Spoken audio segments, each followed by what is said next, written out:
हम क्या पढ़ रहे हैं? प्राचीन भारत यानी प्राचीन भारत का इतिहास। अभी हम प्राचीन भारत के इतिहास में से बताया जा रहा है इतिहास अतीत में घटित घटनाओं का विवरण है। इतिहास क्या है? अतीत में घटित घटनाओं का विवरण है। इतिहास क्या है? अतीत में घटित घटनाओं का विवरण है। ये अतीत का अध्ययन इतिहास कहलाता है।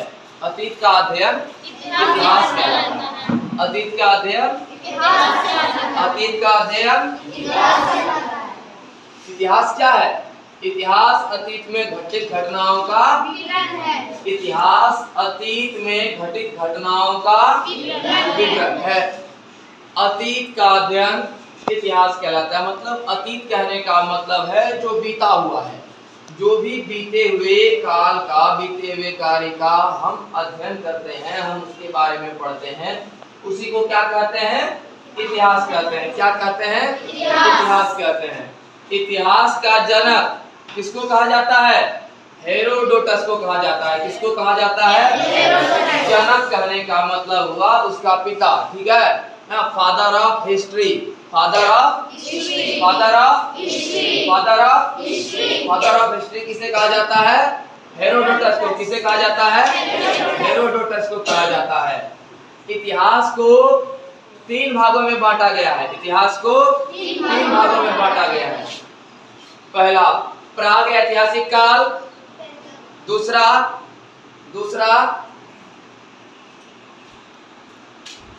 आद्य ऐतिहासिक काल और तीसरा ऐतिहासिक काल। इतिहास को कितने भागों में बांटा गया है? 3 भागों में। इतिहास को कितने भागों में बांटा गया है? 3। इतिहास को कितने भागों में बांटा गया है? 3। पहला प्राग ऐतिहासिक काल यानी प्री हिस्ट्री, दूसरा आद्य ऐतिहासिक काल यानी प्रोटो हिस्ट्री, आद्य ऐतिहासिक काल यानी प्रोटो हिस्ट्री, ठीक है? आद्य ऐतिहासिक काल, प्रोटो हिस्ट्री पीरियड, ऐतिहासिक काल हिस्टोरिकल पीरियड या हिस्टोरिक पीरियड, ठीक है? हिस्टोरिक पीरियड, हम हिस्टोरिकल पीरियड भी इसको बोल सकते हैं, ठीक है? अब प्री हिस्ट्री या प्री हिस्टोरिक पीरियड, ठीक?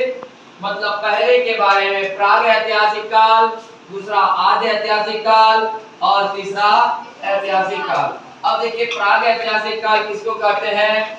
इस काल में, प्राग ऐतिहासिक काल में मानव किसी लिपि और लेखन कला से परिचित नहीं था।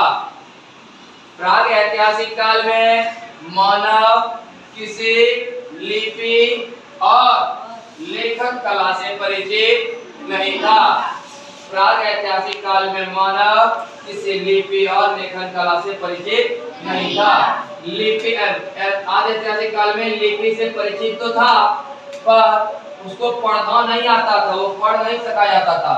ऐतिहासिक काल में मानव न किसी लिपि से परिचित था और न ही उस पीढ़ी से, मतलब लिपि से परिचित वो नहीं था और वह पीढ़ी भी वो नहीं जान रहा था कि वो क्या है, ठीक है?